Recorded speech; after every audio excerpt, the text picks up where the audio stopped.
वळूयात पुढच्या आणखी एक महत्त्वाच्या बातमीकडे। मंत्री मंगल प्रभात लोढा यांनी महाराणा प्रताप आणि शिवाजी महाराजांची तुलना केल्याचा व्हिडिओ सोशल मीडियावर व्हायरल होतोय। यावर नेटकऱ्यांमधून अनेक प्रतिक्रिया देखील उमटतायत। भाजपला विभाजनाची सवय झाल्यानं अशी वक्तव्य केली जातात अशा प्रतिक्रिया सोशल मीडियातून उमटू लागल्यात। दरम्यान व्हायरल झालेल्या या व्हिडिओत कौशल्य विकास मंत्री मंगल प्रभात लोढा यांनी एक वक्तव्य केल्याचं पाहायला मिळते। राज्यपालांनी हा किस्सा आपल्याला सांगितला असल्याचा दाखला देखील त्यांनी दिलाय। महाराणा प्रताप आणि छत्रपती शिवाजी महाराज हे एकाच काळातले शूरवीर राजे होते, मात्र महाराणा प्रताप यांनी कधीही तह केला नाही, त्यामुळे शेवटपर्यंत त्यांना चित्तोडगड मिळू शकला नाही।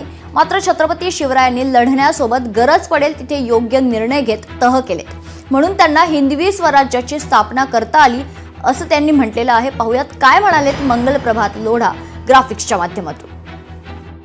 महाराणा प्रताप और शिवाजी महाराज एक ही समय हुए थे, पर दोनों के अंदर दोनों वीर पुरुष थे, दोनों मुगलों से लड़े, दोनों धर्म प्रेमी थे, दोनों अन्याय के विरुद्ध लड़ने वाले थे, पर दोनों में एक फर्क था।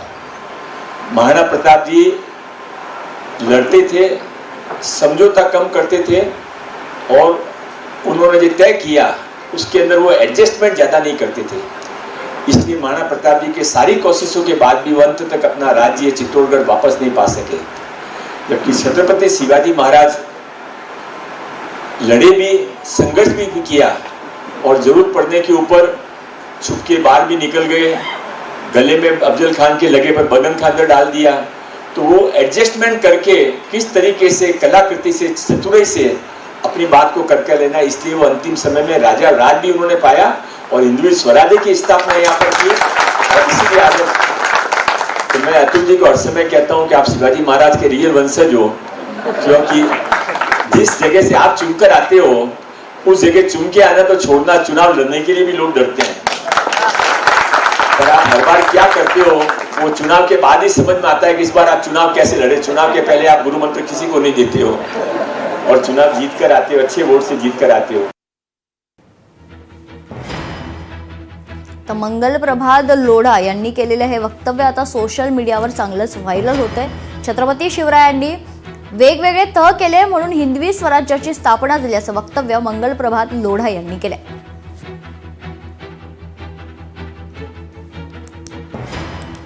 मंत्री मंगल प्रभात लोढा यांनी महाराणा प्रताप आणि शिवाजी महाराजांची तुलना केल्याचा व्हिडिओ सोशल मीडियावर व्हायरल होतोय। यावर नेटकऱ्यांमधून अनेक प्रतिक्रिया आता पाहायला मिळतात।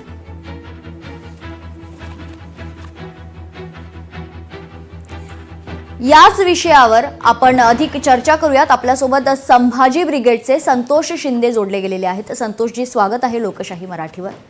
आपण ही बातमी पाहतोय त्यामध्ये मंगल प्रभात लोढा यांनी महाराणा प्रताप आणि छत्रपती शिवाजी महाराजांची तुलना केलेली आहे। छत्रपती शिवाजी महाराजांनी अनेक तह केले आणि म्हणूनच त्यांना हिंदवी स्वराज्याची स्थापना करण्यात आलेली आहे असं त्यांचं म्हणणं आहे। तुमची सर्वात पहिली प्रतिक्रिया काय? खरं तर मंगल प्रभात लोढा हे इतिहासाच्या बाबतीमध्ये अत्यंत अडाणी माणूस आहे। वारंवार छत्रपती शिवाजी महाराजांबद्दल एक तर त्यांना इतिहास माहित नाही, इतिहास तह करून घडलेला नाही, मावळ्यांनी इतिहास लढून स्वराज्य मिळवलेलं आहे, रक्त सांडून मावळ्यांनी इतिहास घडवलेला आहे। शत्रूला तह करून संपवलेलं नाही तर लढाईत संपवलंय। तह कुणासोबत केला जातो? वाटाघाटी किंवा चर्चा करण्यासाठी। बरोबर। मंगल प्रभात लोढांना जर एवढी माहिती नसेल आणि जर छत्रपती शिवाजी महाराज कोण होते, महाराणा प्रताप कमी आहेत असं मी म्हणणार नाही, महाराणा प्रताप सुद्धा ग्रेट आहेत, परंतु त्यांची तुलना शिवाजी महाराजांसोबत होत नाही। हे मंगल प्रभात लोढा, हे भाजपची माणसं आता देशाच्या प्रधानमंत्र्याशी यांची तुलना सुद्धा शिवाजी महाराजांसोबत करतात। यांचा मेंदूच गहाण आहे, यांचा मेंदू प्रायव्हेट लिमिटेड यांनी भाजपच्या संघाच्या दारीत ठेवलेला आहे। संभाजी ब्रिगेडच्या वतीनं मी मंगल प्रभात लोढाच्या या वक्तव्याचा निषेध करतो आणि तात्काळ मंत्री असो किंवा कुणीही असो, जर ते महाराष्ट्रात राहून महाराष्ट्राचं मीठ खात असतील तर तिकडचं त्यांनी गुणगान गायची गरज नाही। महाराणा प्रतापांबद्दल जर त्यांना चांगला इतिहास माहित असेल तर तो अगोदर वाचावा, छत्रपती शिवाजी महाराजांचा सगळा इतिहास वाचावा आणि मग वक्तव्य करावं। फक्त प्रसिद्धीच्या झोतात येण्यासाठी निष्क्रिय मंत्री म्हणून मंत्रिमंडळात काम करत असताना कुणीही विचारत नाही आणि मग अशी बेताल वक्तव्य करायचे संभाजी ब्रिगेड खपवून घेणार नाही बरोबर. आणि मंगल प्रभात लोढा यांनी महाराष्ट्राची माफी मागावी अशी संभाजी ब्रिगेडची मागणी. निश्चित संतोषजी, महत्वाची बातमी म्हणजे राज्यपालांनी हा किस्साच आपल्याला सांगितला असल्याचा दाखला देखील त्यांनी खरं तर आपल्या वक्तव्यामध्ये दिलेला आहे. राज्यपालांनी सांगितलं आणि आपण बोलतोय. आपला स्वतःचा अभ्यास नसतो काय जेव्हा आपण एका संविधानिक पदावर असतो? मुळात कसं आहे, राज्यपाल महोदय असतील किंवा मंगल प्रभात लोढा असतील, ही सगळी मंडळी एका विशिष्ट विचारधारेची आहेत आणि त्यांनी कुठली पुस्तकं वाचलीत, काय पुस्तकं वाचलीत हा त्यांच्या अभ्यासाचा प्रश्न आहे. पण त्यांनी खरा इतिहास वाचलाय का, खरा इतिहास त्यांनी जाणून घेतलाय का, ही आज बोललेले नाहीत. ते जरी म्हणत असले, राज्यपाल महोदयांनी सांगितलं असलं तरी त्यांच्यापर्यंत साहित्य कुणाचं गेलंय? आजपर्यंत महाराष्ट्रात सुद्धा वादातीत इतिहास ठेवला, खरा इतिहास पुढे येऊ दिला नाही.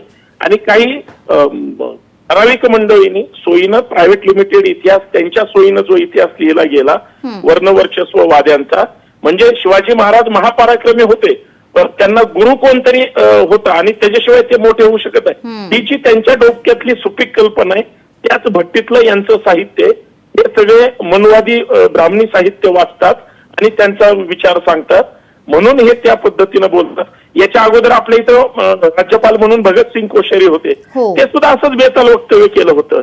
म्हणजे ह्या सगळ्या लोकांची विचारधारा ही आरएसएसची विचारधारा आहे. ती शिवाजी महाराजांचा महान इतिहास असं कमी दाखवायचा आणि स्वतःचा इतिहास त्यांच्या लोकांना हिरो करायचा, हा त्यांची एक सुपीक डोक्यातली कल्पना आहे. म्हणून त्यांनी तसं साहित्य वाचलं असेल आणि मग ते त्यांना फक्त मंगल प्रभात लोढा सापडले का हे सगळं सांगायला? दुसरा माणूस सापडला नाही का? म्हणजे अडाणी माणसाला दुसरा अडाणी माणूस भेटल्यानंतर जशी चर्चा करतो तशी ही चर्चा असावी, हे चुकीचं आहे आणि हे महाराष्ट्रात खपवून घेतलं जाणार नाही. निश्चित. धन्यवाद संतोष शिंदेजी आपण दिलेल्या आपल्या प्रतिक्रियेसाठी.